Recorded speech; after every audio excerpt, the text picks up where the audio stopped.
En dan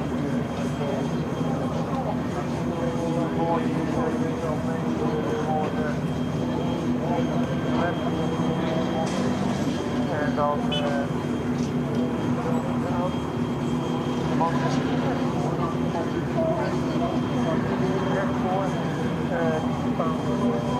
safety car gaat ervoor weg. Dan is het startlicht op rood. En zodra het startlicht op groen gaat, uitgaat, is het groen, nu uitgaat, dan kunnen wij van start. Dus het rood licht gaat uit en vertrekken wij.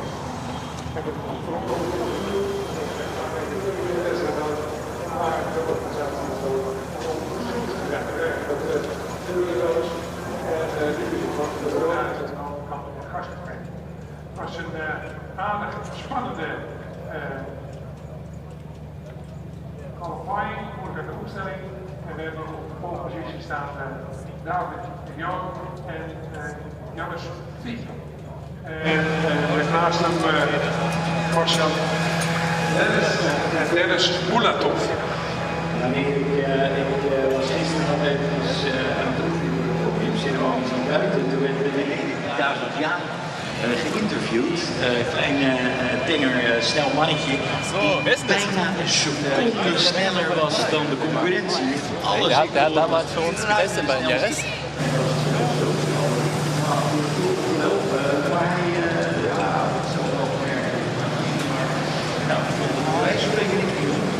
Nee, maar ja, soms vallen wel eens alle dingen precies op zijn plek. Heb je net een goede flow, net een goede toon.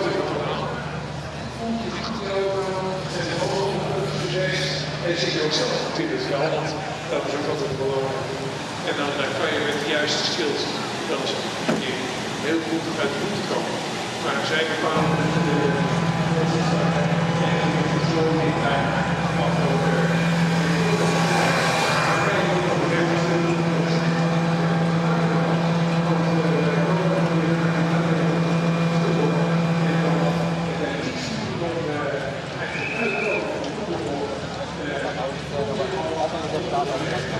Ja, Thema Reifen bei euch ja, eine große Sache bei eurem Porsche. Auf was kommt es denn heute an?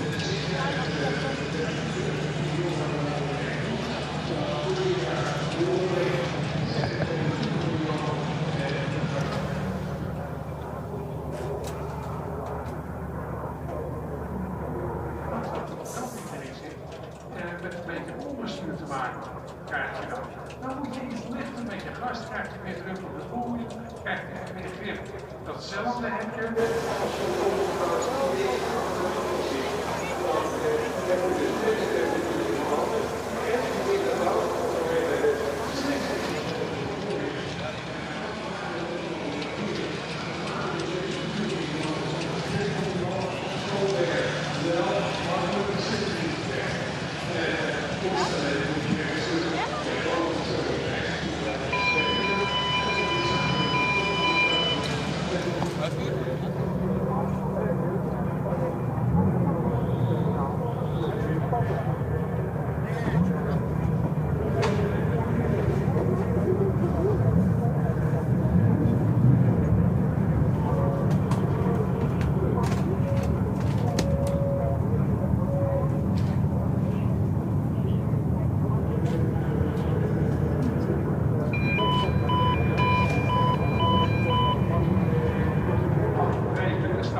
and creates overtaking opportunities into turn one. Turn one has today been very much the scene of a number of incidents. We didn't see any problems there yesterday, but in all the other classes that have been running here, we've seen a number of drivers spinning off, running off on turn one. So clearly that is a trickier corner. The wind direction might have something to do with that. But we'll keep an eye on Tarzan, which turn one is called for this race, because that might be an issue. Track limits also an issue, especially on turn three. Our race steward Sven Stopper will be keeping an eye on that, and will be cracking the whip if these drivers do exceed track limits. We are now on the formation lap for this, which is race 3 of a 12-race season for the ADAC GT4 Germany, an hour-long race, and there you get a great perspective of turn 3. Out of turn 3 towards turn 4, lots of undulation, and this part of the track is a blind crest as they come out of this corner. Takes a lot of courage. Right is David Yarn on pole position with Marcel Lenez alongside Porsche, alongside Mercedes. Daniel Gregor and Mike David Ortmann, the current champion in ADAC GT4 Germany. Jan-Philipp Springhoff and Alex Connor line up on row 3. It's an all Mercedes row, it's an all Porsche row. Nikolai Moller-Madsen, a previous champion, alongside Pavel Lefterov on row 4. Row 5, guesting Ricardo van der Ende. Great to have him here. And Enzo Juli for Volkenhorst Motorsport. And all BMW row, Mex Janssen and Tim Reiter on row 6. And on row 7, it's Theo Noé, who had a frustrating time at Oschersleben, with Cedric Pirro in the one and only Toyota alongside him. It's Ferdinand Winter and the UK's Tom Wood. He's a further back than he'd hoped to be on row 8. And row 9, Max Kronberg and Rodrigo Almeida alongside him. On row 10 of the grid, Tom Kiefer has Eric Scalvini for company, the ex-TCR Germany driver, joining the GT4 category. And then Dominique Schack and Fabian Volvend, the all-female team, with Celia Martin as her teammate in the Pro Sport Aston Martin. Marat Kairov and Joachim Bolting line up on row 12 of the grid as you see the cars getting the call to grid up. Yevgen Sokolovsky from Ukraine and Alex Hartvig for Allied Racing alongside him on row 13. And then bringing up the rear, Maxime Osten. He had problems in qualifying yesterday, pitted early, the car not sounding healthy. He is going to have a long, hard day from all the way back there. The grid now lined up as the cars come up onto the steep banking, and boy is it steep. They are side by side getting ready as the safety car will very shortly peel off into the pit.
driver change. There is a pit window that opens 25 minutes into the race. It remains open for 10 minutes, so closes 35 minutes into the race.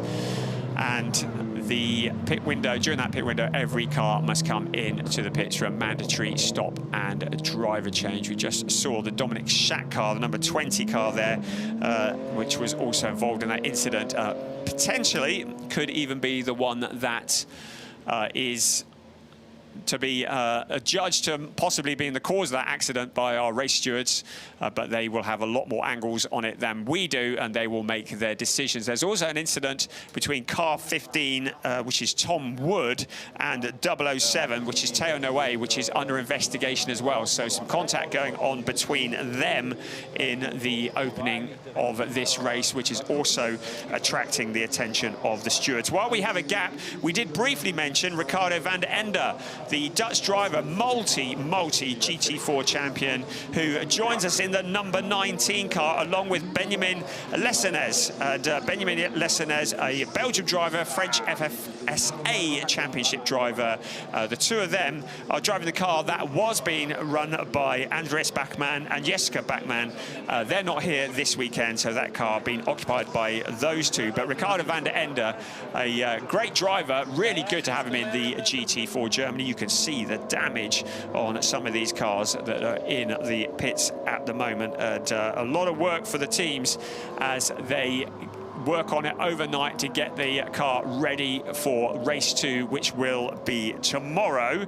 And it is race 3 of the 12 race season for the ADAC GT4 Germany. So you can see the Porsche currently being hauled from the track and put onto the flatbed truck. That'll be done in a few moments, and we will be ready to go racing again in just a few moments. But look at the amount of damage that's been done there. Our marshals have been working very hard this weekend already. We had free practice yesterday, and a day that was littered with red flags.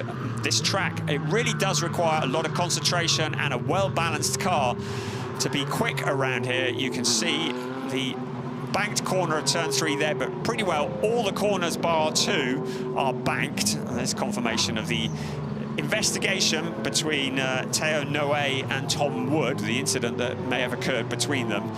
But this track, pretty well every corner is banked. You have no idea, looking on TV, quite how banked it is. That corner there that we've just looked at, turn 3, it's actually really difficult to even walk up. I tried to run up it yesterday and really struggled. It really is a wall of death around turn 3.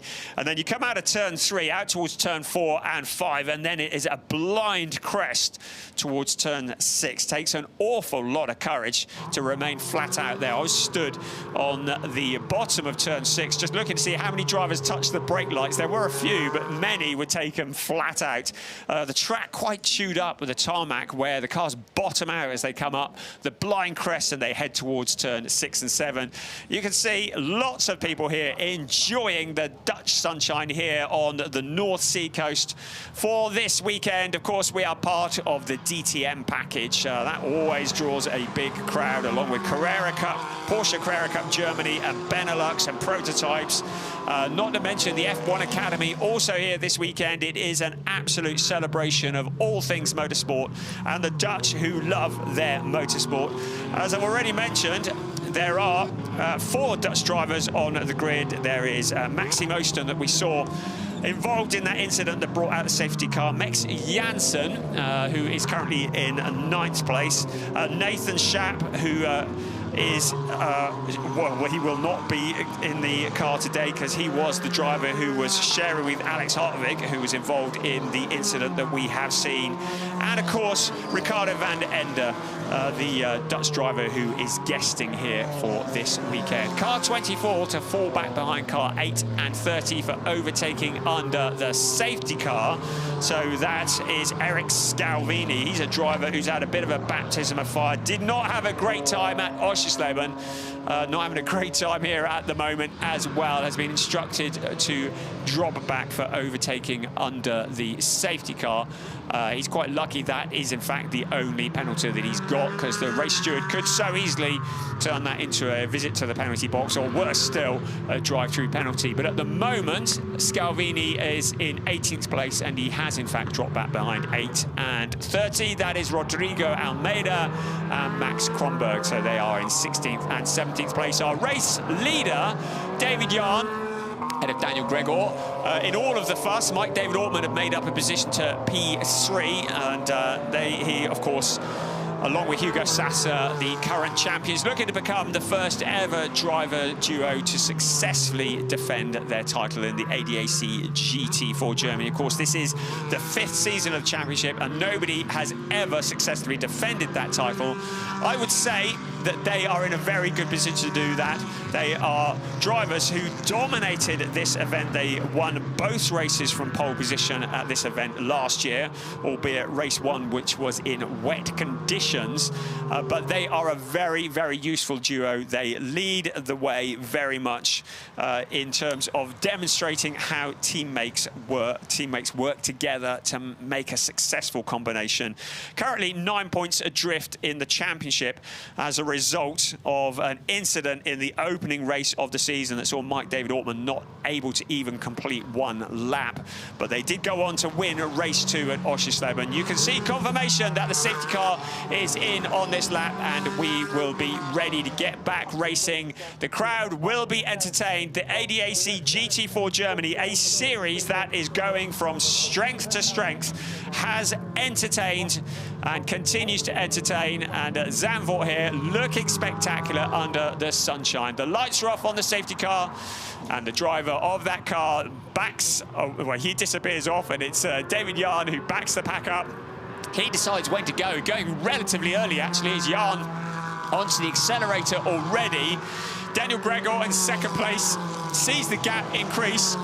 It is Porsche 1st and 2nd at the moment, Aston Martin in 3rd, and then it's 3 Mercedes-Benz behind them, weaving to get heat back into the tyres. The track temperature up to 21.8 degrees, so it is not as hot as it can be. So trying to get heat into the tyres, very important. The tyres cool down behind the safety car. You can see the number 12 Toyota being driven by Cedric Pirot, also looking at positions.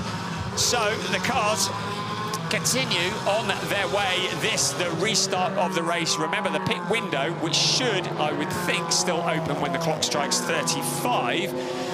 The car in 3rd place, Mike David Ortman, is carrying a success penalty for winning the last race out, an extra 15 kilos on that car.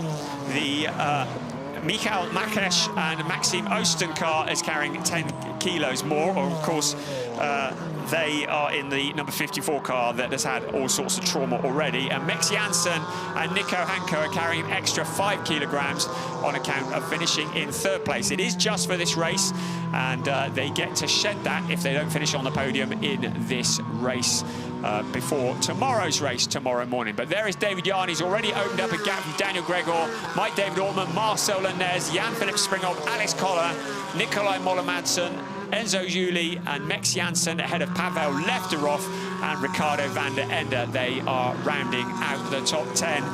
Overtaking here at Zandvoort would suggest that probably into turn 1 is pretty well one of the only overtaking opportunities, unless you can force the car in front to make a mistake. I'm sure they will prove otherwise here, but it is here where the drivers pick up a lot of speed around that banked Harry Leyendijk turn. It is then flat out along the pit straight, picking up a slipstream in towards turn 1, and you can see drivers further back being tempted. Volkenhorst BMW is one of them, and there is 007, who is under investigation by the stewards after an incident with the number 15 car, but it is the 007 of Teo Noe who challenges for position, and it's Cedric Pirot in front in the Toyota Supra. Pirot, who is in fact got past Teo Noe, so it's Pirro who's made the move, found the route past, and now behind them is Ferdinand Winter in the 84 Mercedes. Another Mercedes behind him, Rodrigo Almeida. They're running side by side, so Almeida making a challenge on Ferdinand Winter in the 84 car. So this is for 15th place, and it's Ferdinand Winter at the moment in that car, and he is holding on, but he's looking increasingly under pressure from Rodrigo Almeida, a driver that joins the ADAC GT4 for 2023, a very useful pilot indeed, in the very, very distinctive car that is in the BWT colours, of course, MX Motorsports. Great to have them back on the grid in the ADAC, and they are drivers, they are a team who support drivers who are very rapid indeed. None more so though, David Jan leading the way, an experienced driver. We knew that he, along with teammate Janus Fischer, were going to be a strong combination in the ADAC GT4 Germany, and that is proving to be the case. Car 13 is under investigation, in fact has received a black and white flag for pushing another car. That is Fabian Volvend. She is an experienced pilot as well. Right now a challenge now, Mike David Altman coming under increasing pressure in that Aston Martin for the third place from Marcel Lenez. Remember that Mike David Altman is carrying an extra 15 kilos as a result of that win in Oschersleben, and he will be very pleased to offload that at the end of this race. But further back, there are positions challenging as well in the BMWs. There's Enzo Juli in the 35 car, Max Janssen. They are, of course, Volkenhorst Motorsport teammates, albeit in different cars. So very, very important that they don't get involved with each other as we ride on board with Jan-Philipp Springhoff, our championship leader in the number 85 car. Jan-Philipp Springhoff in 5th place at the moment, staring at the back of Marcel Lenez. The Mercedes looking pretty strong here. Lenez is the leading Mercedes, and then ahead of them is Mike David Altman, and then Daniel Gregor and David Jan. So very much lots of potential challenges, but no real changes for position at the moment, apart from Cedric Pirro, who had got past Teo Noe into that 13th place. Again, on board with Jan-Philipp Springhoff, you get a perspective of some of the blind crests when you're riding on board, looking out of the driver's windows, staring at the back of the Marcel Lenez Mercedes, just looking for any opportunity to get past. This would be the best opportunity now as they head up around turn 13, the corner that is also known as Kumo, and then up into Lyondike. The massive banked corner, allowing the drivers to carry so much speed out onto the pit straight. Here they come out along the pit straight, and that is a challenge further back, and it is the number 6 car of Nikolai Moller-Madsen and Alex Connor running side by side. It's Moller-Madsen who's trying to challenge the number 18 car. He's not making it stick at the moment. That is for 6th place. He drops back behind, but that is a fight that continues on. In fact, Alex Connor in that 6th place Mercedes, the BWT car, just ahead of Nikolai Moller-Madsen, of course, a former champion in the ADAC GT4, and he remains in that position of 7th place. It is still David Jan who leads the way, 1.2 seconds from Daniel Gregor, and our focus there very much on Nikolai Moller-Madsen in 7th place. Ahead of him, Alex Connor in the number 18 car, the English driver who's also based in the United Arab Emirates for BWT MX Motorsport. Once again under pressure, Nikolai Moller-Madsen is a very experienced driver. He looks to the outside, not really an overtaking opportunity there, but he continues to put the pressure on, and surely it's not going to be long before he finds a route past that Mercedes in front. We look at it from the perspective of Max Janssen in the number 34 car, currently running in 9th place. He's just further back watching that. Enzo Juli also in that queue as well. So here come the cars once again up on to turn 13 and 14, up towards Lyondike. And once again, opportunities to overtake. You can see driver further back, just kicking up some dust. You can see the lead that David Yarn has at the moment from Daniel Greger. There's a bit of debris in the track there. You saw him swerving just to avoid that. Quite easy to cut the tyre.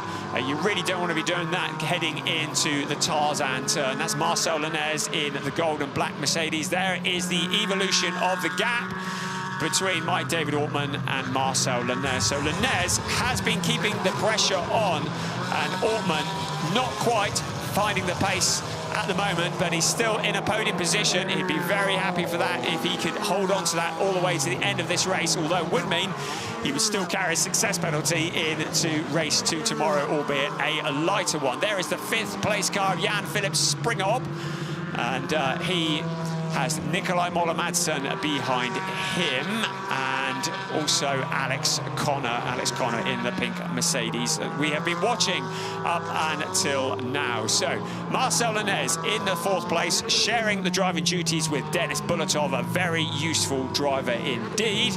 And they had a 4th place in race 1 at Oschersleben for the first round. So currently equal to that at the moment, but we've still got an awful long way to go in this race.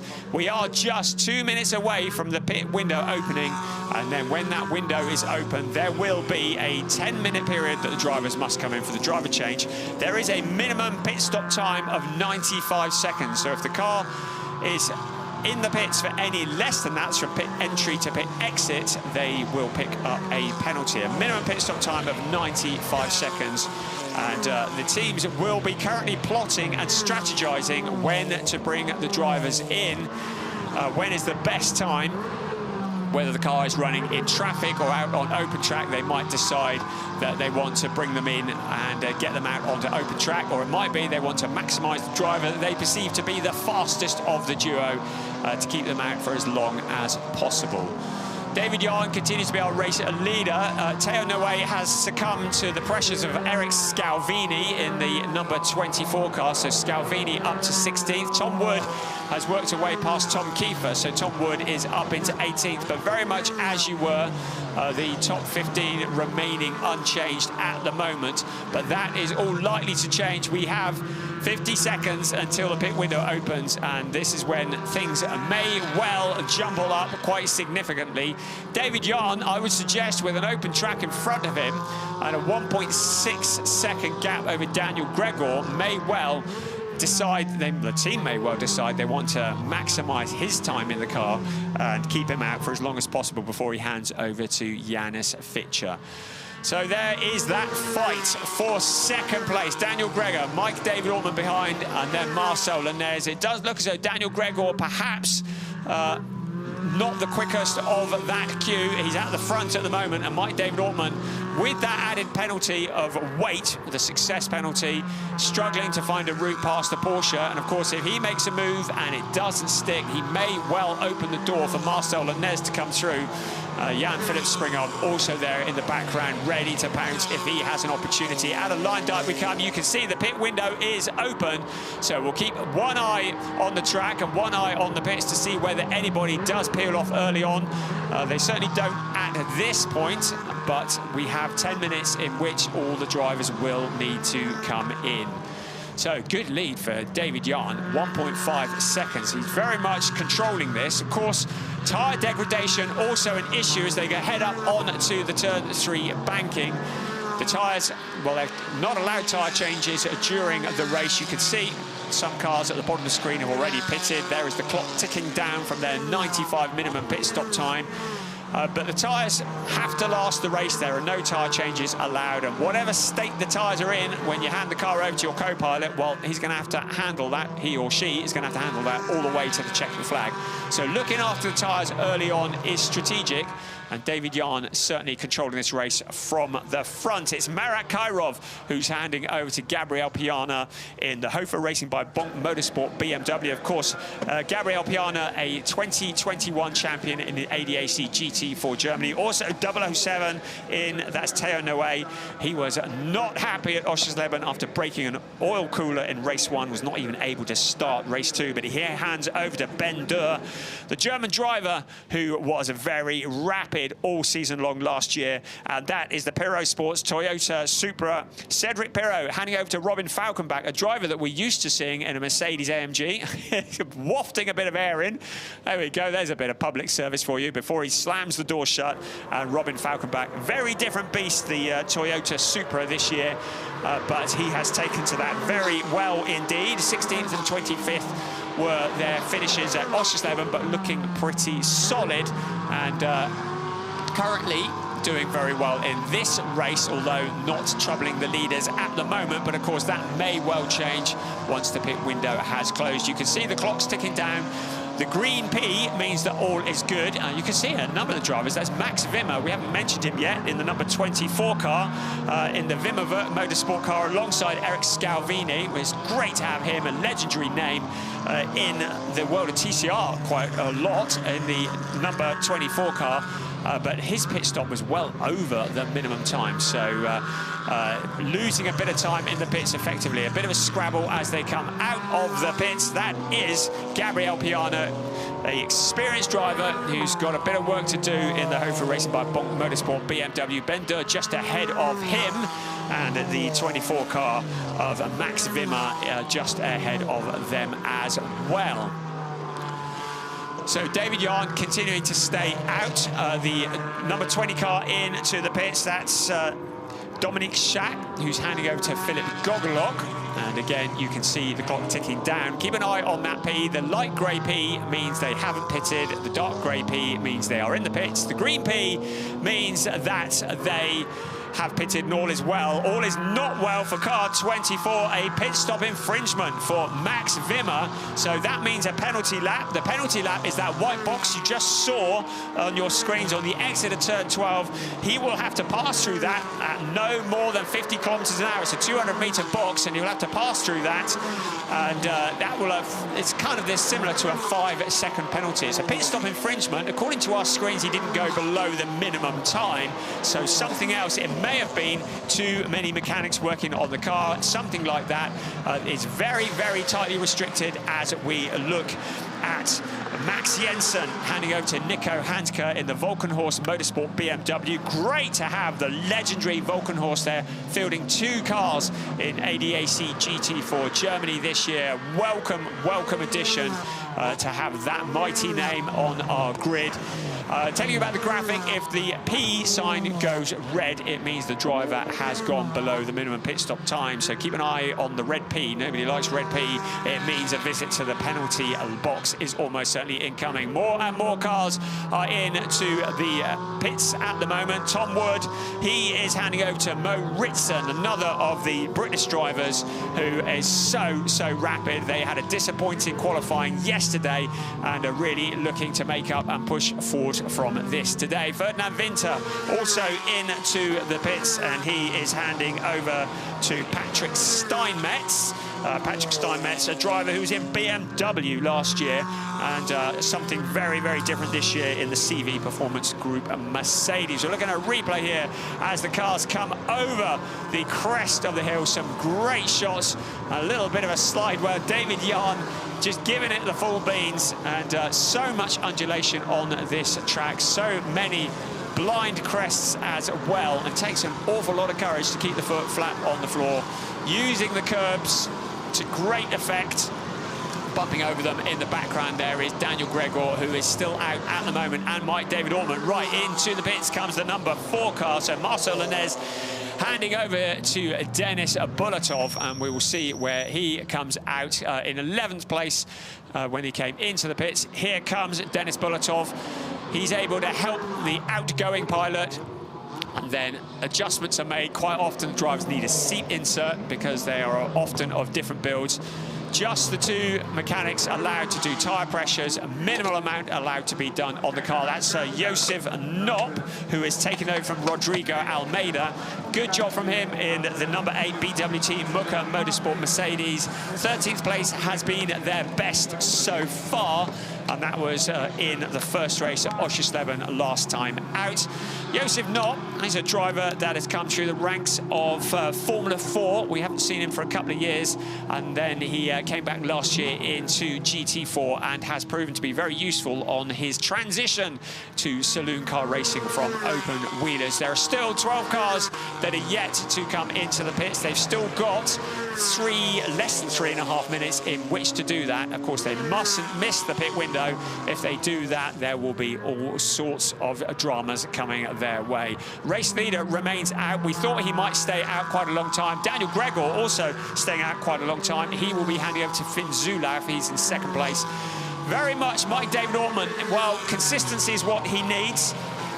In that third place, that would probably do quite nicely in terms of their championship, but now he peels off into the pits. Hugo Sasser will be poised and ready. Behind him, that's Jan-Philipp Springhoff as well. He will be handing over to Simon Conor Prim. So the leading cars are now taking their opportunity to come into the pits, look for the right pit box, and this needs to be timed to perfection. You really want to be hitting the pit exit as the clock strikes 0. They have a display on the dashboard that allows them to adjust their speed slightly, but they can't back off loads in the pit lane. So stationary time, timed to perfection, and the Pro Sport team have done this many times. The good friends Mike David Ortman and Hugo Sasser have worked together for several years, and it is that teammate relationship that has proven to be so successful. They were so dominant here at this event last year.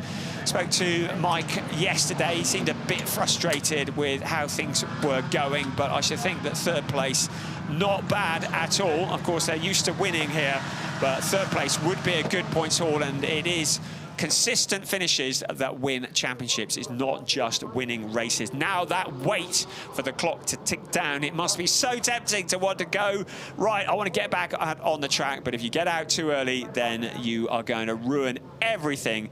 So Simon Conor Prim, he was in an Aston Martin last year, wasn't he? He's taken over from Jan-Philipp Springhoff in the CV Performance Group Mercedes. Our race leader, David Jahn, well, he's currently around 13. He is going to have to come in this time because he's going to run out of time to come around next time. Here he comes into the pit, so leaving it to the last possible opportunity in the pit window. All of the top 7 will need to come in now. Anybody who misses this pit entry now will end up in missing the window and getting a penalty. You can see a red P in 13th place, and that is for the number 19, Benjamin Lessenes, the driver who is guesting this weekend, Belgium driver for Pro Sport Racing. He's gone below the pit window. That will be under investigation by a race steward, and I would expect a penalty to be incoming. There is our race leader into the pits. Now, Fabian Volvend is not showing as having come into the pits, so I'm wondering whether that is a mistake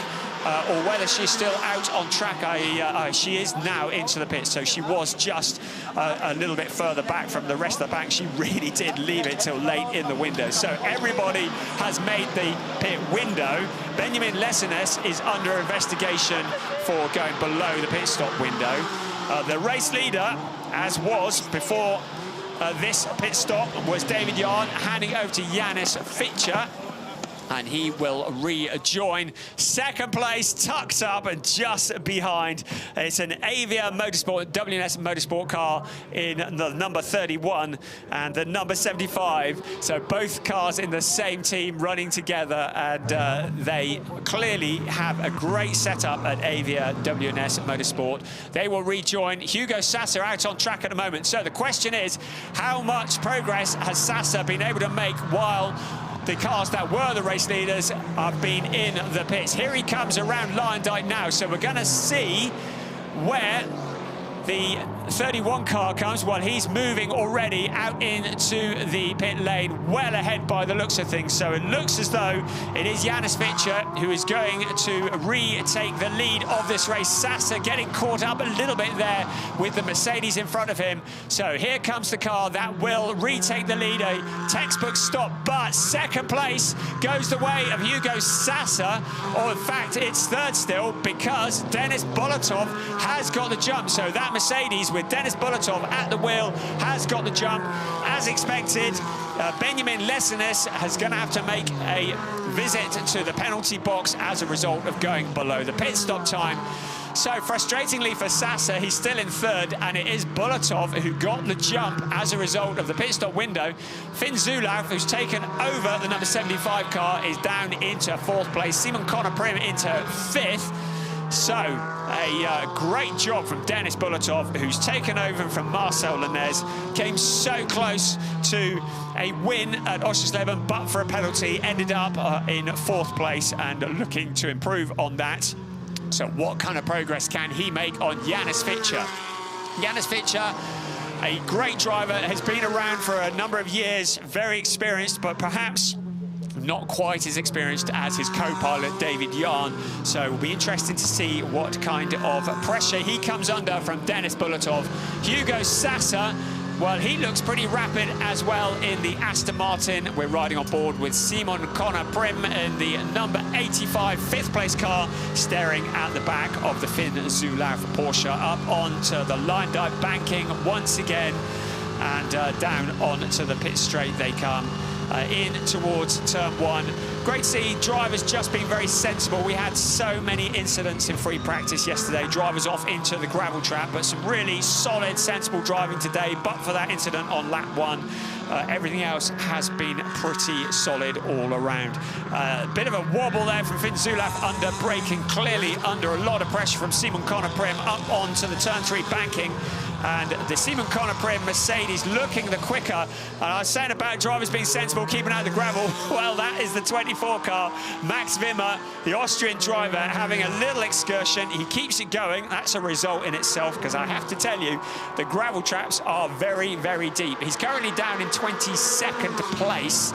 So he's a little bit out of the points at the moment, but very much working with Eric Scalvini, who is very much learning the trade. Right, this is a car that's running off wide, and that's Philip Gogolok, and onto the gravel. The tyres are starting to get a little bit tired. Gogolok, who is down in 20th place, so 20 for 20, keeps it on back onto the track, keeps it pointing in the right direction, and away he goes. But now Finn Zulauf under increasing pressure from Simon Connor Prim, and that is the view from that Mercedes.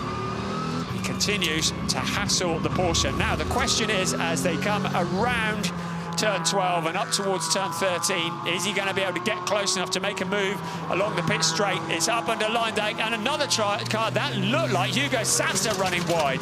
So the tyres are getting very tired on these cars. Now Simon Connor Prim, he is going to try and make his move on Finn Zulauf. Zulauf can see Sasa up ahead. He will have dirty tyres as a result of that excursion. He's not often you see Hugo Sasa losing it and going off into the gravel, but that's what he's done, and he's lost a place as a result. So Sasa down into fourth, and that has completely outfoxed Simon Connor Prim. He was lining up Finn Zulauf. Suddenly, he's got an Aston Martin lined up instead. Behind them is Sami Matti Trogan in the number 35 car. So this is really kicking off the battle for third place. It's Finn Zulauf at the front of the queue at the moment. Then Hugo Sasa, then Simon Connor Prim, then Sami Matti Trogan, then a gap back to Nico Hanke. This could all change. Sasa, well, it took him a couple of corners just to get his tyres cleaned up, didn't it? We're having a view here from Nico Hanke's perspective. We can see the car in front just looking to the inside, and then the 34 car is through and past. So Nico Hanke past the number 6 car, which has been driven by Ivan Ekelic, who's taken over from Nikolai Moller-Madsen. So that is how Hanke got up into the 7th place. And the number 6 car, well, it's great to have Ivan here. Ivan Ekelic, there we go, we got it in the end, who is in that car and took over from Nikolai Moller-Madsen, very much learning the skills here as he goes. Now look at this. This is for the lead. We thought that Janis Fitcher might come under pressure. Dennis Bulatov looking for what I think will be his first win in ADAC GT4 Germany, and he is challenging for that lead position. So Janis Fitcher under increasing pressure from the Mercedes behind him. It's his second year for Dennis Bulatov, and he's putting that experience to good use. He has been very solid all of last year. He's never scared to get his elbows out and get stuck in, and he's doing exactly that. Janis Fitcher after that big lead that was built up by David Yarn. Now, Denis Bulatov is close, but that is the 85 car. Oh no, Simon Connor Prim, who was in 5th place, into the gravel trap. Not only is he stranded, but he's almost certainly going to bring out a safety car. It looks as though that car is going to be stuck there. So Simon Connor Prim in the 1980, oh no, he does get it moving. Wow, that's impressive. But he now drops right out of the point standings. You can see he was trying to challenge Hugo Sassa, and he gets together with the BMW of Sami Matti-Trogan. Tries to shut the door backwards into the gravel trap. He's lucky that he was able to get out of that gravel trap. So, our championship leader, Simon Connor Prim, along with Jan-Philipp Springhoff, have done all the hard work early on, getting together. You can see the thump from the inside. And our race stewards are now investigating that. They will decide whether it was the fault of Simon Connor Prim or whether Sami Matti-Trogan was at fault. That is the view from the perspective of Nico Hanke. All happened in front of him, and he comes through and steals a place away as well. So now Simon Connor Prim, well, he's dropped a long way down the order. Let's just see where he is. You can see it's under investigation, but Simon Connor Prim is down in 20th place. That is very bad news. They had such a slim championship lead coming into this race. They're not going to have it at the end of it if things remain as they are. This is the challenge for the lead. Janis Fichter, can he hold off Denis Bulatov for another 17 minutes plus 1 lap? That is going to be quite the ask. It is Porsche versus Mercedes at the front. There is a Porsche in 3rd and an Aston Martin in 4th. And that challenge for the lead, well, how much longer can Fichter hold on? In the background, you can see the 23 car, that's Stefan Bostanciev, Emil Yedrum and Leon Vasserthur behind them. Stefan Bostanciev in the 23 Overdrive Racing Porsche. His luggage went into a completely different country to where he did on his way out here from his flight from London on Thursday. He said he was going to have to drive naked, which Cecilie hopes not, but he's currently in 7th place, so it hasn't affected him that much as he takes over the number 23 car from Pavel Lefterov. They are another driver duo who works so well together, and from last year, were very strong. You can see 3 times a penalty lap, so 3 visits to the penalty box for Sami Matti-Trogan. That is disastrous for the number 34 car. He's in 12th place at the moment, so he has dropped back as a result of that collision, but he is going to have to visit the penalty box 3 times on 3 separate laps. That is going to be the equivalent of a 15-second penalty. That will drop him well out of the points, and a disastrous day. They're not going to be repeating the 2nd and the 5th place that they had at Oschersleben, certainly not in this race, as we continue to focus again on the lead battle. Denis Bulatov continues to challenge Janis Fichter along the pit straight, once again picking up the slipstream, but that Porsche just seems stronger into the first corner, that very spot where they have the best opportunity to overtake. Bulatov taking a much tighter line around turn 1. One would suggest that Janis Fichter taking the faster line around Tarzan as the corner is called. Now up onto the banking of turn 3.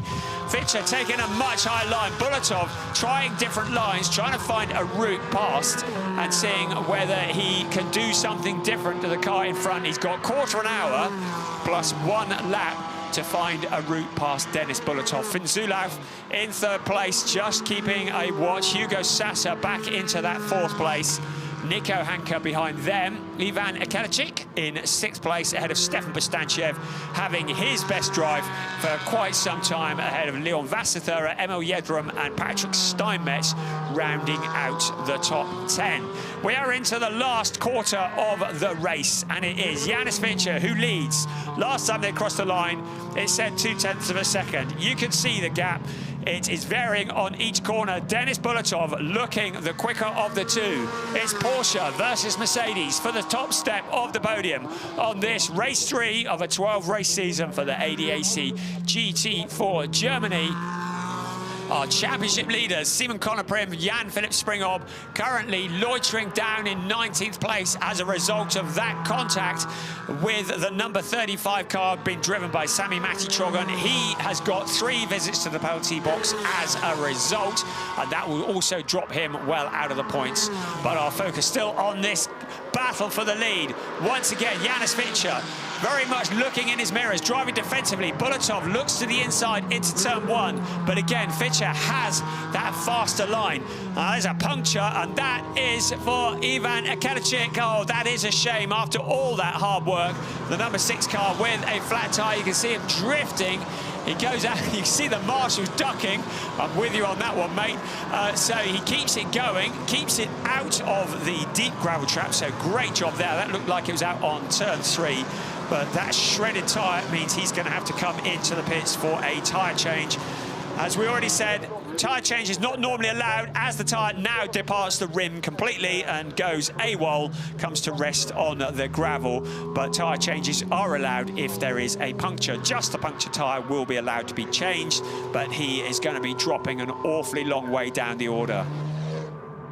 So there is Sami Matti-Trogan through the penalty box once again. I don't know how many he's done, but he is dropping back through the field. He's now down in 22nd place and going in the wrong direction. But this lead battle continues to rage on. Janis Fichter using every bit of experience he's got to try and get past Denis Bulatov. Bulatov can smell a first win in ADAC GT4 Germany. He has been so close before. He was close in Oschersleben. They started on pole position, but for a penalty that put them off the podium. But now, really hassling the car in front up onto the banking once again. It's Janis Fichter who takes the low line, then allows the Porsche to drift up high, out of Leyendyke, onto the pit straight. Again, the slipstream coming into effect for the Mercedes, but there's not enough to get past. Still, he remains in 2nd place. Bulatov still unable to do anything about the Porsche in front. He's trying everything he can. He's going to take a different line. He tries to muscle his way to the outside line in turn 3, past the stricken BMW behind. So the BMW with a puncture is crawling along as well. But high up onto turn 3 they come. Still Janis Fichter holding on. Denis Bulatov. He's trying every line that he can, but he still can't get past Janis Fichter. Fichter holds on in the 31 car. That is the mess that a flapping punctured tyre does to the back of the car. And it looks as though the afternoon is over. Such a shame. There is the moment we waved farewell to the rubber from the left rear of that Porsche, and it went on its own little excursion across the gravel trap, well, at least what's left of it. And the car, by that point, damaged at the back and ailing and crawling. We saw Sami Matti-Trogan further back. I was trying to work out who the other BMW was that was going slow. A penalty lap for a pit stop infringement for car 48. So that is Damon Sozishin. So full course yellow. So that's just come out. And I think that might be to retrieve debris, including that tyre and anything else. There was the contact that saw the 85 car off into the gravel with Simon Connor Prim at the wheel. But the full course yellow is out, so the car's now down to a reduced speed. And there is the ailing BMW, the number 35, who also has the problems as well. So Sami Matti-Trogan having had to visit the penalty box and now, and that's just broken steering, isn't it? So that would have been as a result of that contact early on, a kind of a delayed breakage in the steering. So he comes to a stop. So I think maybe the full course yellow was to retrieve the 35 car. He's out on turn 4 by the looks of things. The wonderful marshals here at Zandvoort doing a great job, and they've been working hard already, and it's only Saturday morning. And they are now pushing that 35 car to a safe place with the broken steering. So the contact clearly has caused some kind of fracture, which has gone on to be a terminal failure. This is great news for Janis Fichter, because this is time that he's not having to fend off Denis Bulatov. And there, looking on, and yeah, you can see that David Jahn and Janis Fichter, tense moments for them as they lead this race at the moment. Denis Bulatov, he has the bit between his teeth, having taken over from Marcel Lenez. We're just waiting for this 35 car to be moved to a safe place, and of course with the broken steering, not that easy to maneuver a big BMW. The penalty lap for car 48, well, he can't take it when they're under a full course yellow, otherwise it wouldn't actually be a penalty. So Damon Sazishin, the Canadian driver, who we welcome to ADAC GT4, the Going Pro SRO America presenter. Always worth checking out his Instagram and his various other TikTok pages. Does some great stuff on GT4 racing, and go and check it out. Damon Sazishin. I always manage to mispronounce it, the Canadian driver, and S-U-R-Z-Y-S-H-Y-N. There you go. Check it out and see what he has to say. Always some great insights into his time in GT4 racing. Also a YouTuber as well, and he will not want to be shouting too much about this race with the pit stop infringement, meaning a visit to the penalty box. Again, it may have been too many people working on the car. It could have been any number of things. It wasn't pit stop time. Now, we're trying to maneuver the pickup truck to drag that BMW to safety and to do a bit of a three-point turn and try not to get buried yourself. That is out on turn 4, and clearly struggling to get the thing moving. I should think Janus Fitcher, as he drives past, is probably yelling, "Take your time, mate. Keep it going. I'm happy to finish this race under full course yellow." Clearly, it's in a position which is quite difficult to maneuver. Right, now, I've turned it around. I'm going to put a tow rope on it, I've no doubt. Drag the number 35 car to safety. So Sami Matti Trogan for Volkenhorst Motorsport has had a great debut, and we're looking again the incident that clearly has caused the problem, and it's wrecked the race for both of those cars, the 85 car and the 35 car. Both not scoring in this, and real shame. And the stewards decided who was at fault, and there was those 3 penalty laps. But for Sami Matti Trogan, his afternoon was going to be over anyway. He took it from Enzo Giuli in the Volkenhorst Motorsport BMW. The local wildlife, well, they're enjoying it, aren't they? Great to see the bumblebees here in the sand dunes at Zandvoort. It is a glorious place. There's an awful lot of swans around and lots of wildlife, and this is proving to be quite a challenge. Go on, just drag it into the sand dunes any way you can. They actually got it to safety now, I think.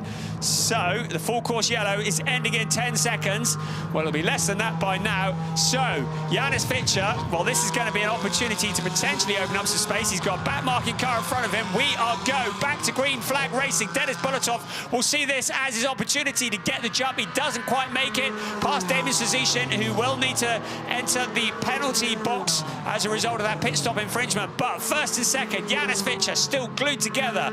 Dennis Bulatov, he's got 5.5 minutes plus 1 lap to find out how he can get past that Porsche. Janus Fitcher has held on to that lead for so long. That car has been leading the race for pretty well the entire way, either in the hands of Janus Fitcher or David Yarn. Now Dennis Bulatov, he thinks he can get past, surely. He looks the quicker.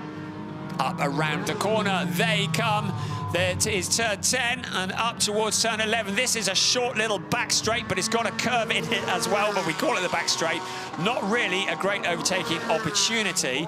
And then into the heavy braking of turn 11, up onto the banking. That is more bank than you think as well. And then the launch here up in towards 12 and 13 and 14. And it's 14, the great opportunity. There's drama behind. 2 cars bouncing off each other, and damage for the Mercedes that is running behind. The rear quarter hanging off that car. So all sorts of action going on behind. That is the number 2 car, and it's Gabriel Piana, who is currently getting a little bit down and dirty with Josef Knopp. He's found a route past Josef Knopp, and behind Josef Knopp is it's got Mo Richter shown on the screen, but that is the 18 car as well, and Philip Gogolok in the number 20 car. So There is all sorts of drama behind. That's 9th, 10th, and 11th. It's the 84 car that has the damage. So Patrick Steinmetz, having done so well early on, and the bodywork is fouling. It looks as though he might have even, no, it hasn't punctured the rear wheel, the rear tyre, but it's going to be pretty close to it. So Patrick Steinmetz down to 10th place. Ahead of him is Emil Yedrum and Josef Knopp, and ahead of them is Gabriel Piana. But Patrick Steinmetz, clearly he's got some handling issues. You can see the car snaking around, and it was getting together with Josef Knopp that caused the problem. Josef Knopp just drifting there in the background. Both of the BWT Mucker Mercedes were fighting for position, and that contact, well, bits hanging off the car. He may well get called into the pits. Car 18 has been given a penalty lap. That's Emil Yedrum in the number 18 car, and that is for pushing another car. So he is into the penalty box as well. That will drop him back from that. We have a little over 3 minutes plus 1 lap remaining of this race, and still the fights continue. So, car 18 to the penalty box, that will drop him. Emil Yedrum, Patrick Steinmetz with damage, so that's 9th and 10th counted for. This is for the lead. Dennis Bolotov knows the time is running out. Up onto Lyndike. This is the closest he has been so far. Out onto the pit straight. Is this going to be his challenge? Along the pits they come. Fischer weaving slightly. He's not allowed to change direction too many times. Bolotov to the inside, now to the outside, trying to trick Fischer into defending and opening up a gap. Then into turn 2 they come, and it's still as you were. Fischer in front, Bolotov behind. Now towards turn 3 and up onto the banking. Will they take a different line? Bolotov will want the high line, but Fischer's there already. Bolotov ducks back down to the inside. The exit from the banking, a great launch up towards turn 4. Absolutely flat out. Still Fischer holding on. Little over 2 minutes plus 1 lap remaining. It's Fischer leading the way. Dennis Bolotov still can't pressure him into mistake. Finn Zulaf, a fairly solid 3rd place further back, but this is the fight we are focusing on. It is for the lead. Janis Fischer, Dennis Bolotov, 1st and 2nd. We're less than 2 minutes plus 1 lap.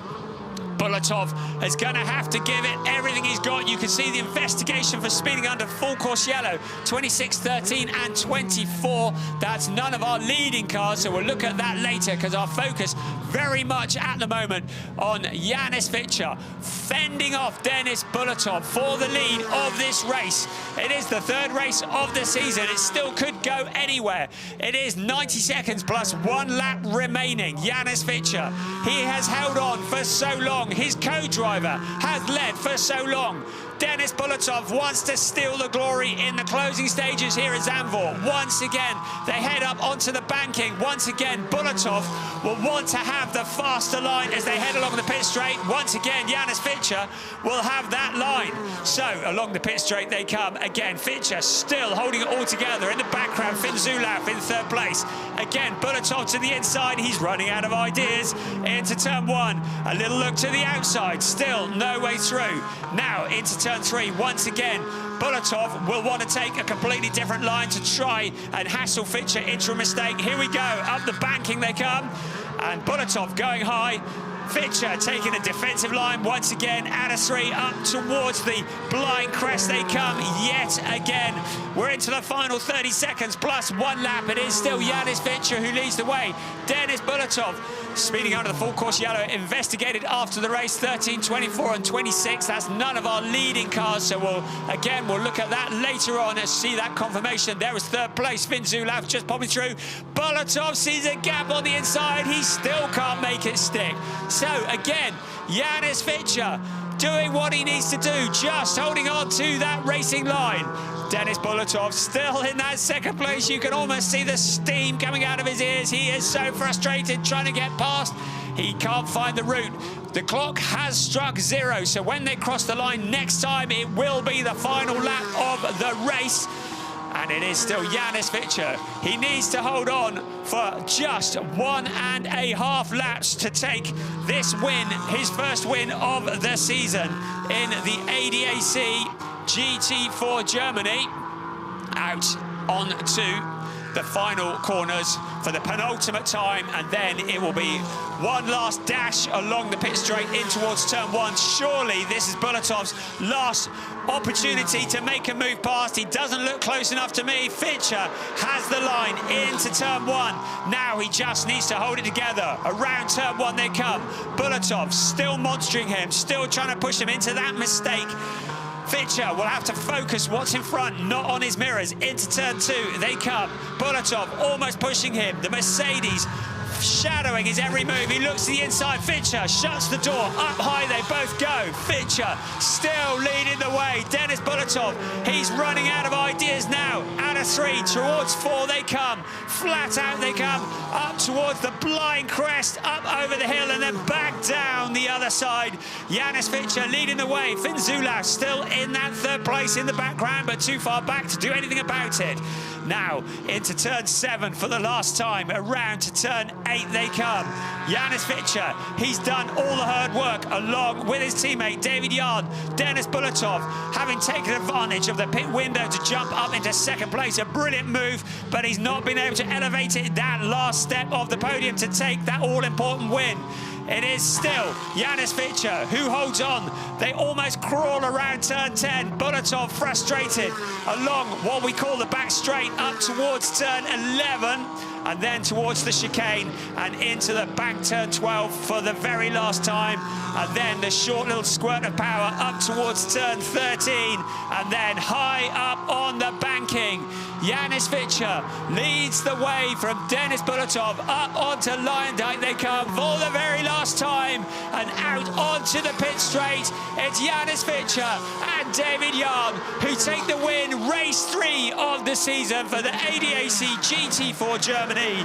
Denis Bulatov and Marcel Lenez in 2nd place. They came so close. David Yarn, you can uncover your eyes now, mate. He's done it. In 3rd place, Finn Zulauf and Daniel Gregor. A great drive from them into that 3rd place. They'll be delighted with that. Hugo Sasser holding on for 4th place along with Mike David Ortman after a fairly eventful race. And Nico Hanke in 5th place in the number 34 car along with Max Janssen. There's a solid combination of drivers to go with their 2 3rd places from Oschersleben. David Yarn, I should think that was the longest 15 minutes of his life as he waited for the race to finish.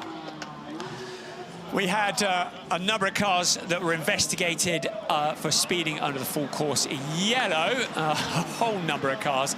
It was car 24, that was Max Wimmer. It was car 13, that was Celia Martin.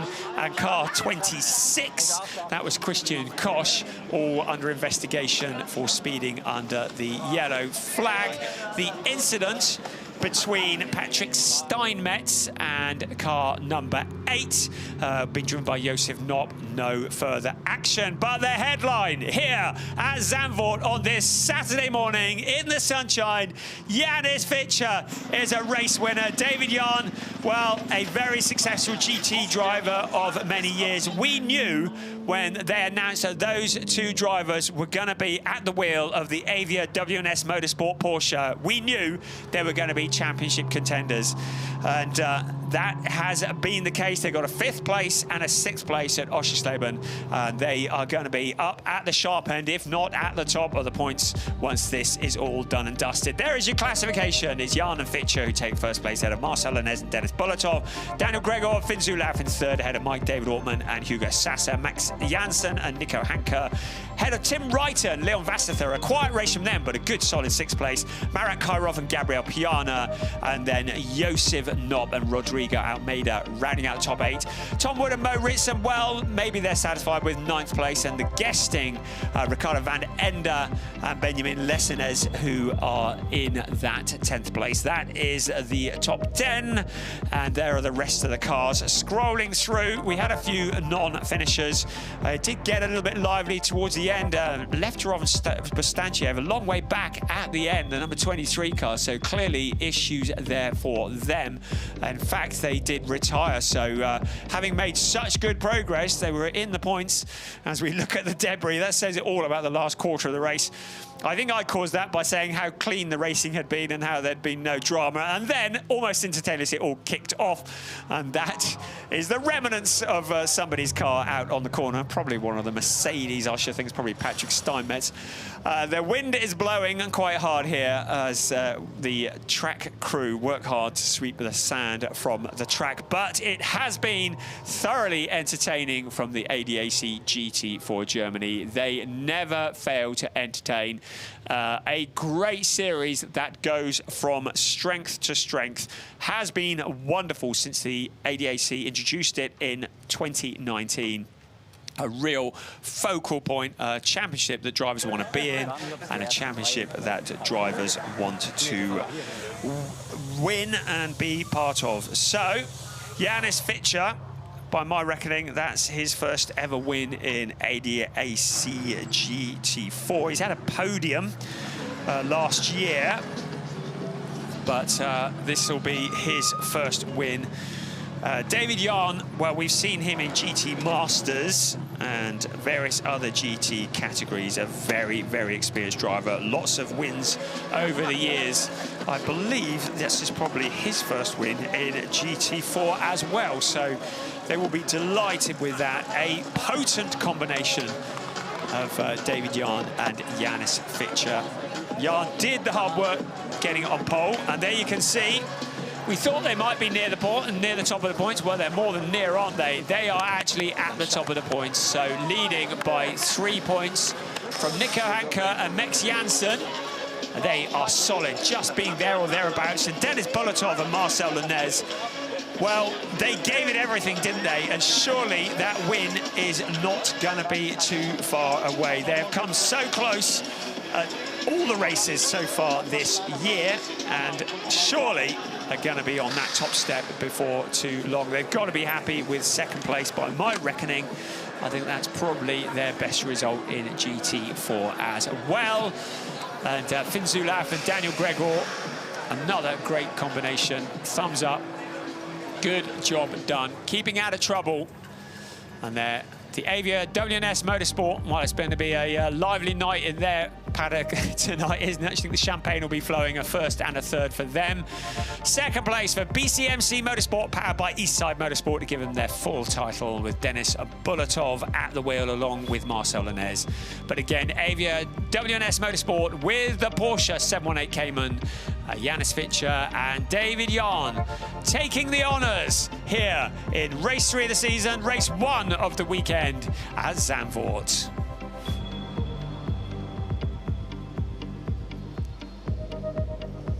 So some great shots off the banking, some great camera angles, and there a replay of that checkered flag being received. And David Jahn, a mixture of elation and relief, made the most of what was a fairly troubled qualifying session for many drivers yesterday.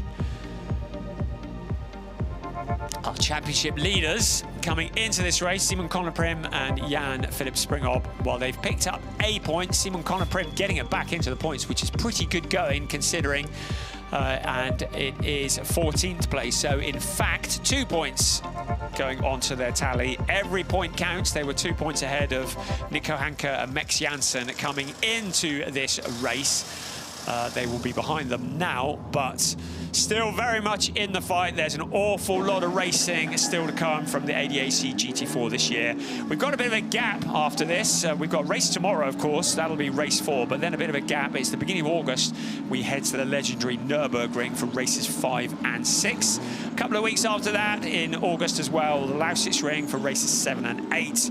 And then the real challenger, the car breaker and the driver breaker, the Saxon Ring in September for round 5. And then it all comes to a close at Hockenheim Ring in October, round 6, races 11 and 12 for the ADAC GT4 Germany. And well, who knows who's going to be at the top of the standings. So many talented drivers in this series. At the moment, it's once again very much advantage Porsche, who do seem to be very strong across all racing series at the moment. And on to the podium we come. Hopefully we can bring you the podium presentation before too long. Most of these drivers are visiting the podium for the very first time in ADAC GT4 Germany. Great to see so many fresh faces. It's not a feeder series, but we do see drivers who start in GT4, then moving on into GT3, whether that be GT Masters, DTM, or one of the many other GT3 categories around the world. But many of them cut their teeth in GT4, and many of them just dominating it. Some great trophies here. Our one and only trip to the Netherlands this year in this series, and in fact our only trip outside of Germany, but one that everybody loves. And a big crowd here enjoying the sunshine and enjoying some great racing, as we just wait for the drivers to make their way onto the podium. Here we go then. Okay, podium presentation. So conditions have been perfect here. It was a bit wet on the Saturday of last year, if I remember rightly, and hot and sunny on the Sunday. It's looking like tomorrow is going to be a scorcher, so heat may well be a factor. General classification in third place, Finn Zulauf and Daniel Gregor. So here we go, Finn Zulauf and Daniel Gregor getting their introduction. And on to the third step of the podium. They'll be happy with that. That goes with an 8th and a 13th from Oschersleben. Here come our second place drivers. Dennis Bulatov and Marcel Lanez to go with a 4th and a 9th from Oschersleben. Top 7 of the podium though. David Jahn and Janis Fischer to go with a 5th and a 6th place from Oschersleben. And the winning team, of course, that is ADAC Motorsports. And here comes a representative. And their team to be congratulated. Great job across the board setting up those cars. So now we get ready for the national anthem.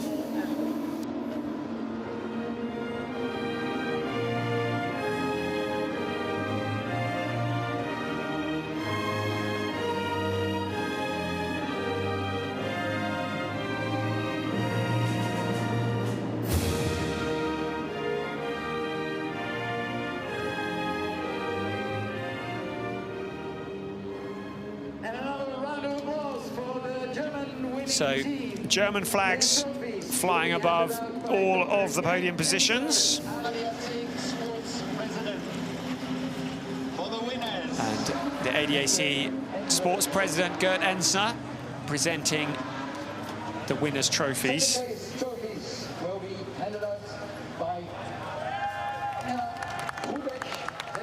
sponsoring the BWT. So BWT having a representative. Anna Grubeck. It's really good to welcome her here to present trophies to second place. Zandvoort. And their Chief Sporting Director of Circuit Zandvoort presenting the third place trophies. Together with your trophies for the photographs. The winning team. Apologies. Thank you very much. Oh, winning team, don't forget them. They have done an epic job here preparing those cars.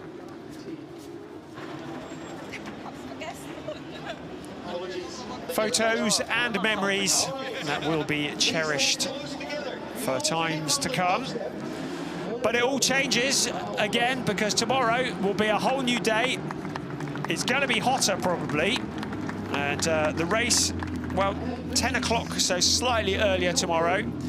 10 o'clock local time will be race 2 for the ADAC GT4 Germany. It will be race 4 of this 12 race season. And I wouldn't mind betting that the top 3 on the podium will look entirely different to what we see here today.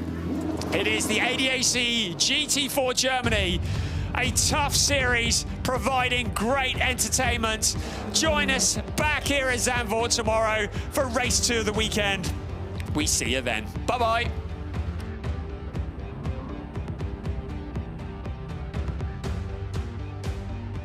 Rush into you.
ready for the Porsche Carrera Cup Germany. Spitzahl hoch und ab geht's. Attacke. Dramatic stop. Das ist doch Autorennen. So much action. Das ist doch geil, oder? Absolutely glued together. 3 abreast. Das ist ganz hohe Fahrkunst. From the outside and he spins.